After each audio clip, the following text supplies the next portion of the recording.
नमस्ते दीदी भैया, देखिए हमारे यूट्यूब चैनल पर जा रहा बहुत प्यारा चुटकुला नाच गीत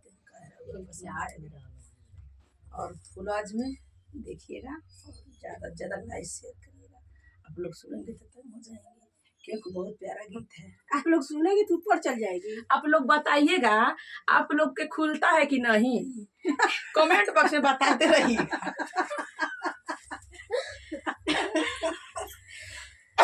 जिएगा नहीं तो जिएंगे नहीं। जमुना में ठाड़ी गोरी माछरी मोरी ले गे झूलनिया।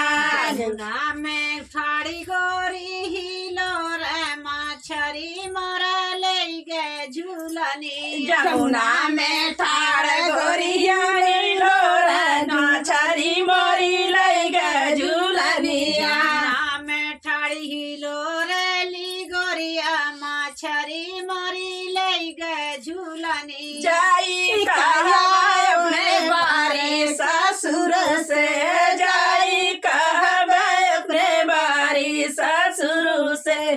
जमुना में जेल जाली डरावई है मछरी मोरी ले गे झूलनिया। जमुना में जाली डरावई है माछरी मोरा ले गे झूलनी। जमुना में जाली डरावई है मछरी मोरी ले गे झूलनिया। जमुना में जाली डरावई है माछरी मोरा ले गे झूलनिया।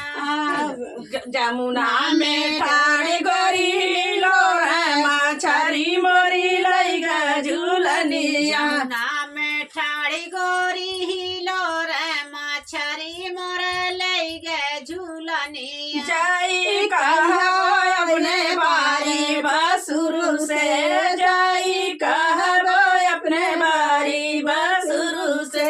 जमुना में जाली डरावई है मछरी मोरा ले गे झूलनिया। जमुना में जाली डरावई है माछरी मोरा ले गे झूलनिया। जमुना में जाली डरावई है मछरी मोरा ले गे झूलनिया। जमुना में जाली डरावई है माछरी मोरा ले गे झूलनिया। ठाड़ी गोरी जमुना हिलो रे मछरी मोरी ले गे झूलनिया। ठाड़ी गोरी जमुना हिलो रे माछरी मोरा ले गे झूलनिया। ठाड़ी गोरी जमुना हिलो रे मछरी मोरी ले गे झूलनिया। ठाड़ी गोरी जमुना हिलो रे माछरी मोरा ले गे झूलनिया। जाई कहा अपने बारे बलम से, जाई कहा अपने बारे बलम से। जाई कहबै अपने बारे बलमु से।